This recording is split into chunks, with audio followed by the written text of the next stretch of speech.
temps et donc nous sommes partis pour 25 minutes, si je compte bien, et je vous ferai un petit signe quand on approchera du terme. Merci. Merci. Bonjour. Alors, le Lot est, pour introduction, un des seuls départements de France à avoir conservé dans ses monuments civils et religieux une telle richesse de décors peints. En effet, on dénombre pas moins de 110 ensembles de peintures murales protégées parmi les monuments historiques. Et la connaissance de ce corpus résulte majoritairement des études menées par l'Inventaire général, comme vous avez pu le voir tout à l'heure dans la présentation de Roland et Sylvie.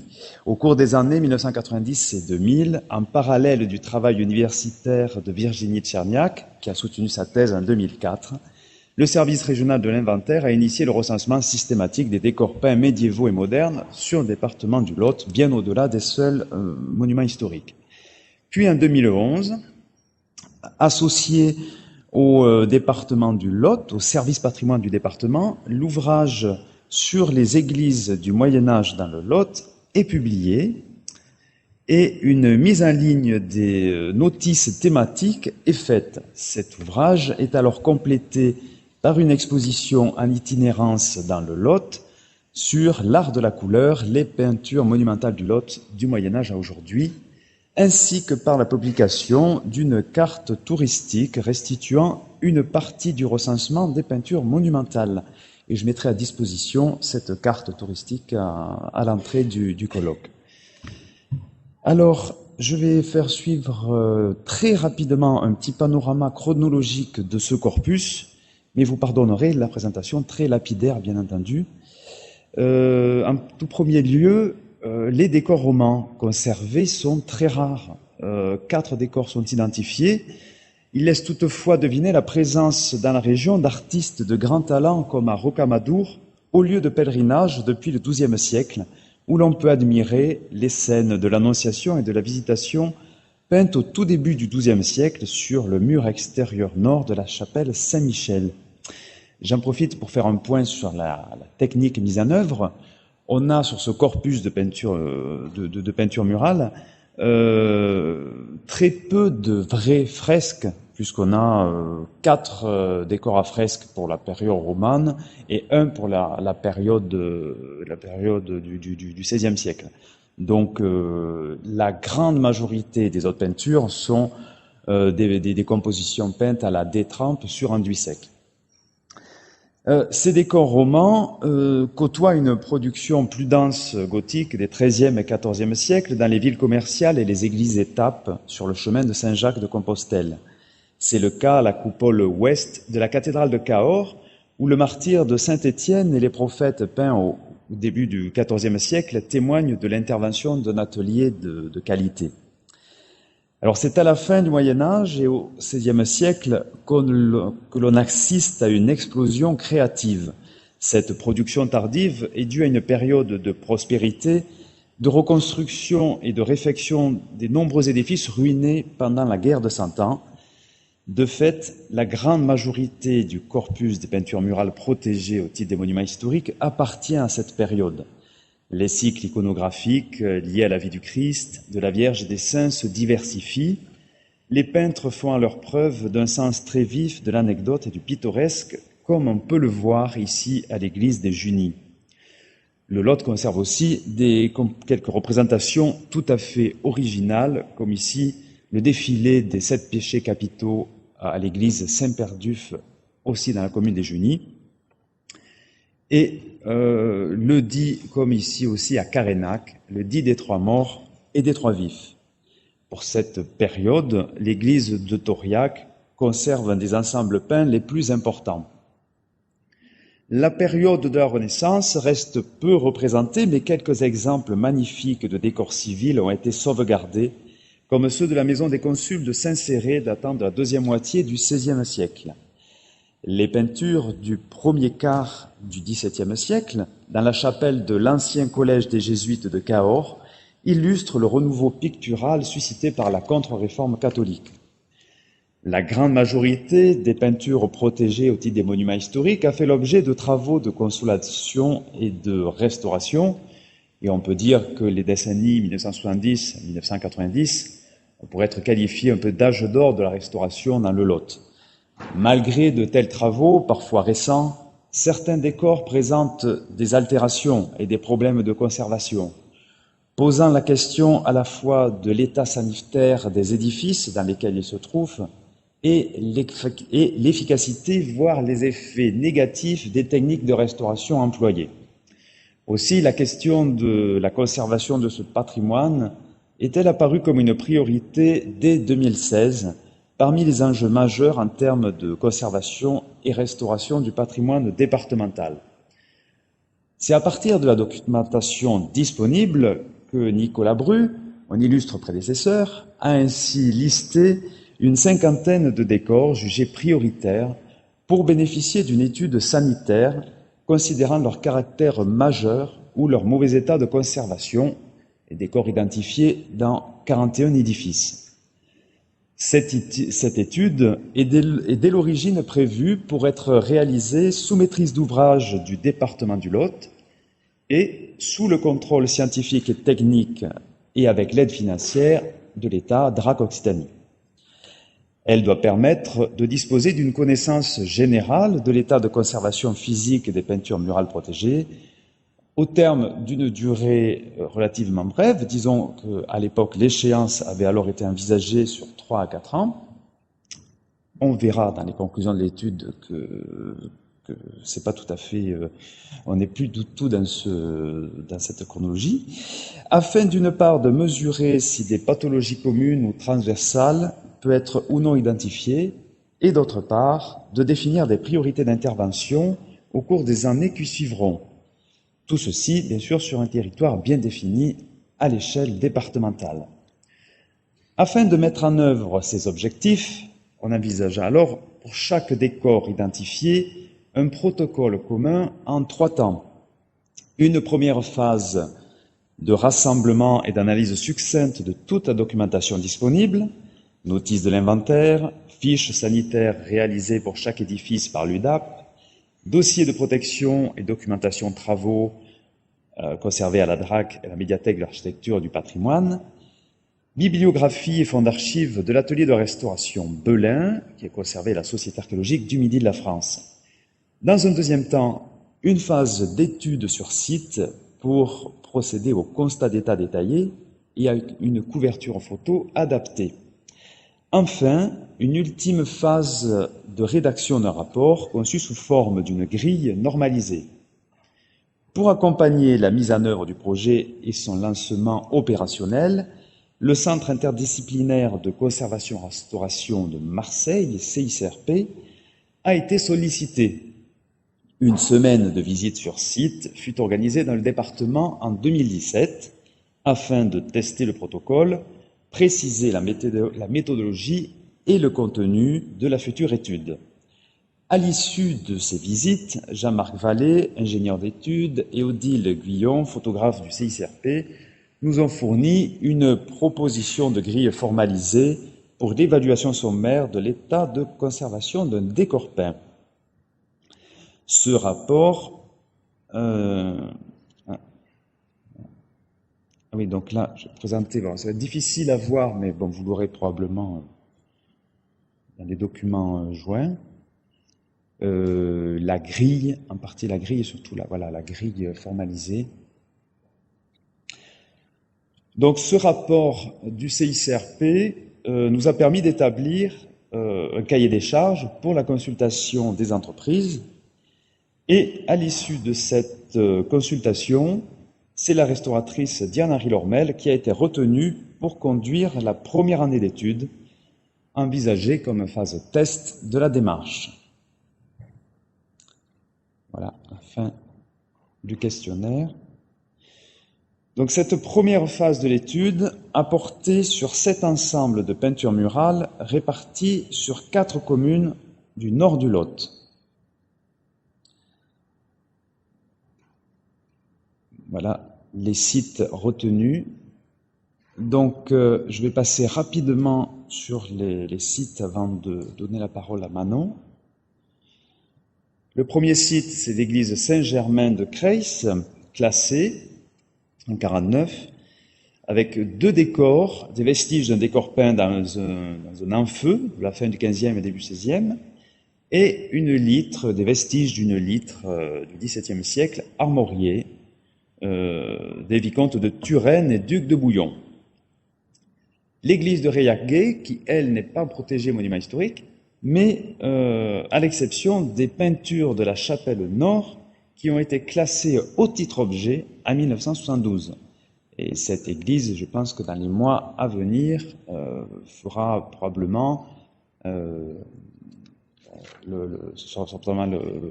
cas d'une révision de protection. Voilà. Sachant que dans cette église-là, une grande partie des décors est encore sous badigeon dans la nef.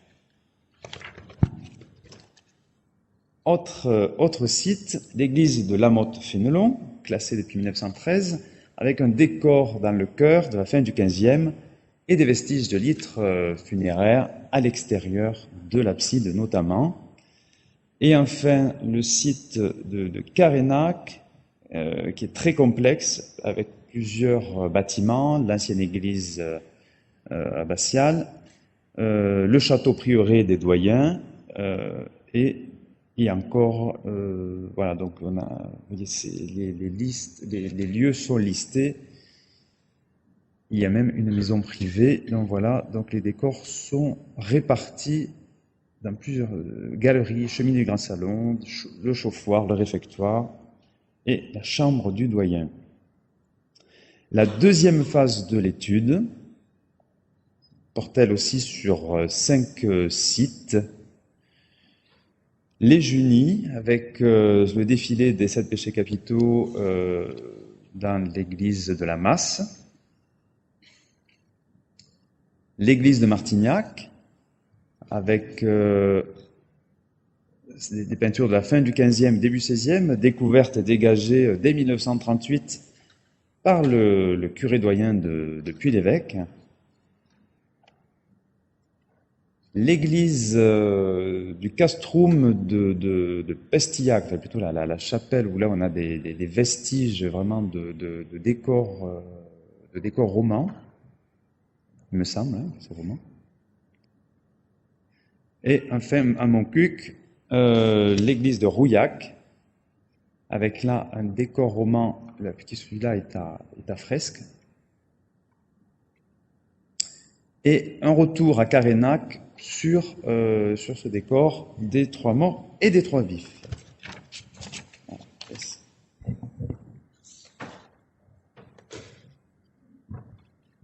Alors, je vais poursuivre cette présentation de l'étude par Guillaume sur un petit peu ce qu'on peut aujourd'hui en tirer au terme de, on va dire, une campagne et demie d'études, puisque la deuxième année d'études est encore en cours.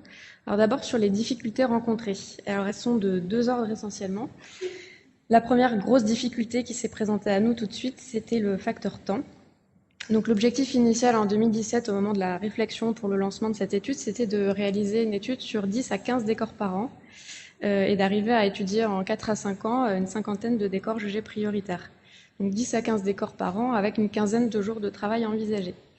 Pour notre première année d'études, on a vu 4 sites, soit à peu près 7 décors, et on n'a même pas pu finir le site de Carénac.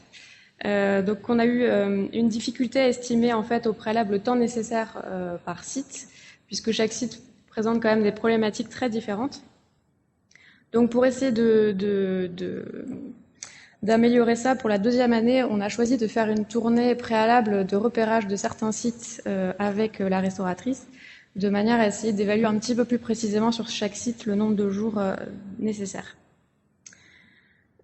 Autre problème, on avait peut-être un peu sous-évalué aussi le temps nécessaire de traitement des données, et en particulier du temps de traitement des photographies, puisqu'on a une couverture photographique énorme, et de temps aussi de synthèse, de rédaction du rapport et de réflexion.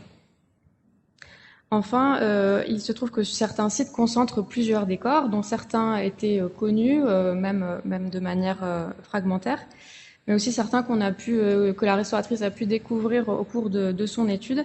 Et le cas s'est présenté très vite à nous sur le premier site étudié à Carénac.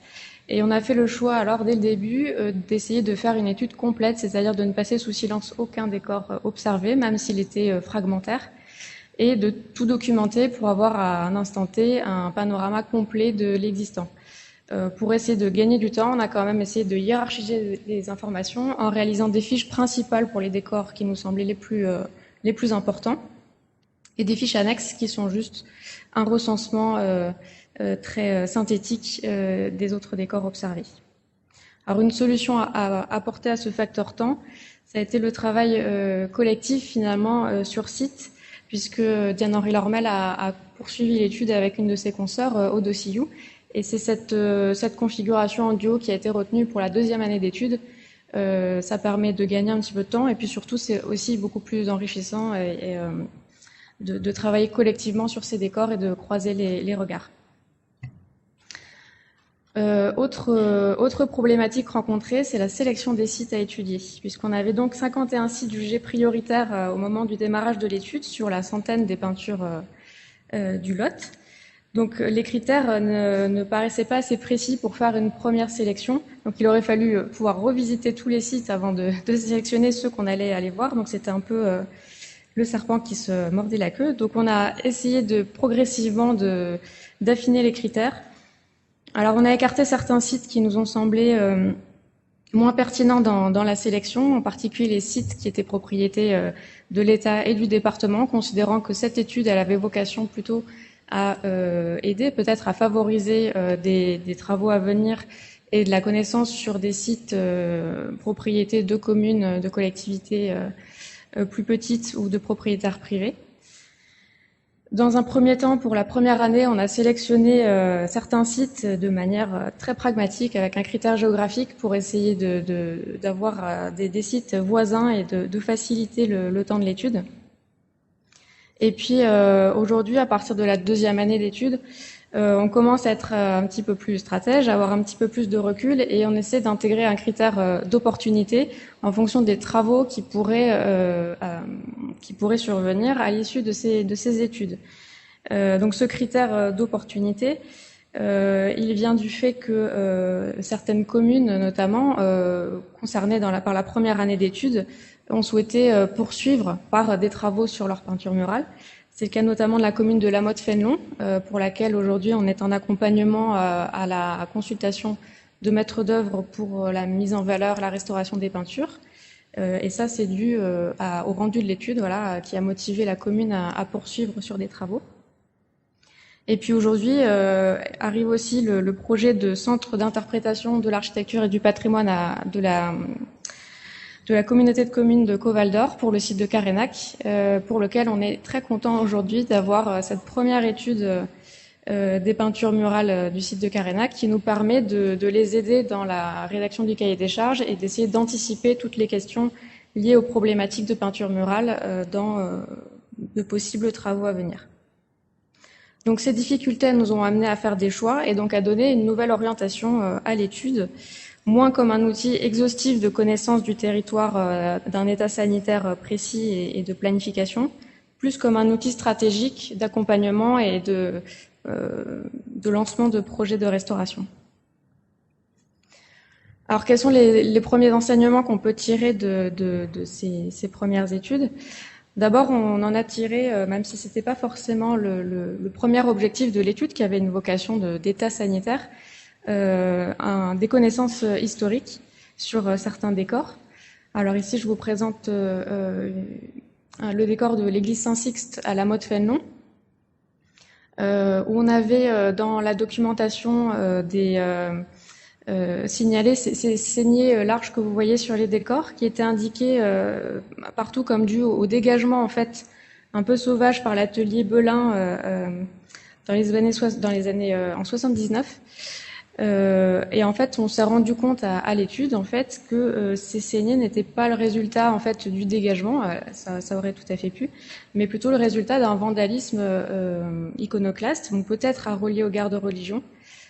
Pourquoi ? Parce que ces saignées ne sont pas, sont perpendiculaires à la surface peinte, donc elles ne résultent pas d'un dégagement qui aurait été plutôt latéral, et qu'on a des traces de colmatage et de retouche de l'atelier Belin sur certaines d'entre elles.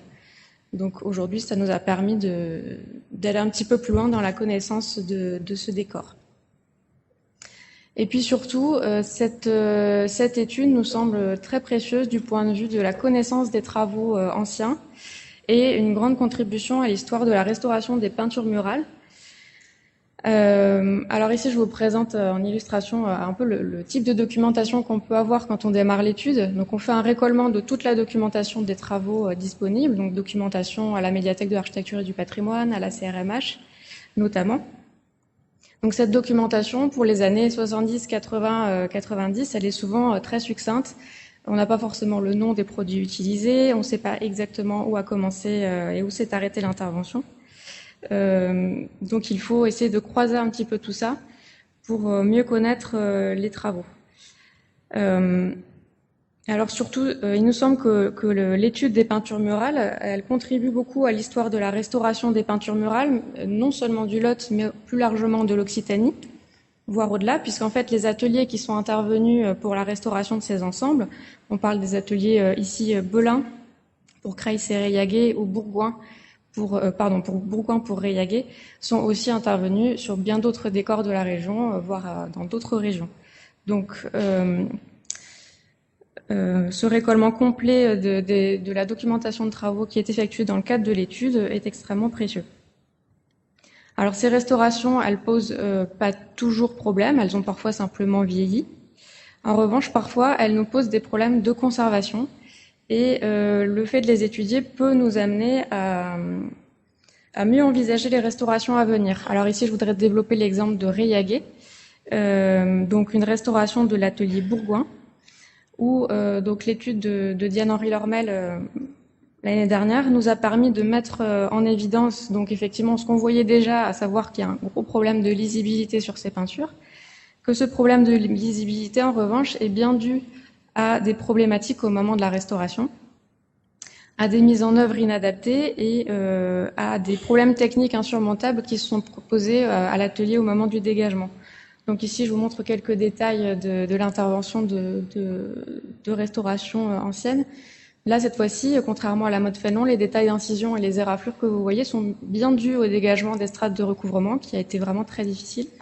Le dégagement est incomplet, il reste beaucoup de résidus, d'où la difficulté de lire les décors aujourd'hui. Et puis on a, par exemple, des altérations ou des changements chromatiques. Ici, vous voyez des brillances dues à l'ajout d'un film adhésif de consolidation. Donc tout ça nous permet aujourd'hui d'avoir une documentation qui nous permettra de mieux appréhender les travaux à venir, de mieux comprendre les altérations et d'envisager éventuellement une dérestauration si la commune souhaite s'en laisser des travaux. Alors pour conclure sur ce que nous tirons de cette étude à peine commencée et des perspectives qui s'offrent à nous, vous l'avez compris, ce n'est plus l'étude telle que pensée originellement. Par manque de temps et de moyens, on ne peut pas atteindre l'objectif initialement fixé. Et par ailleurs, on peut aussi se demander si cet objectif était vraiment le bon, puisque finalement, ni le conseil départemental du Lot, ni la DRAC Occitanie n'ont la main sur d'éventuels travaux à venir qui restent de la maîtrise d'ouvrage des propriétaires de monuments historiques. Et donc, si on avait un panorama, un fichier sanitaire de toutes les peintures du Lot, ça serait très utile pour nous, mais en fait, ça ne nous permettrait pas nécessairement de lancer les travaux selon les priorités qu'on aurait identifiées. Donc aujourd'hui, il nous semble que cette étude, elle doit être considérée plutôt comme un outil stratégique à la main du conseil départemental et de la DRAC, qui doit permettre de favoriser le lancement d'études et de travaux en fonction des opportunités. Puisque le but, et Roland Chabert l'a bien rappelé en introduction, c'est d'enchaîner sur des travaux et d'arriver à sauver des décors, à mieux les connaître et surtout à les conserver. Et donc cette étude, elle nous permet un peu d'avoir peut-être un coup d'avance sur certains travaux qui pourront survenir, et donc de mieux mettre en place les cahiers des charges et accompagner les communes dans la préservation de ce patrimoine.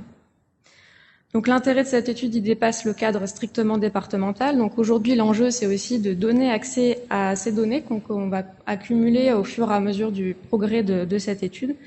Donc des données en histoire de l'art, en histoire de la restauration. Donc là, il est évident qu'une collaboration pour le versement d'Ampop, notre base nationale, paraît incontournable avec l'actualisation des notices de l'inventaire, donc un travail collaboratif avec nos collègues de l'inventaire.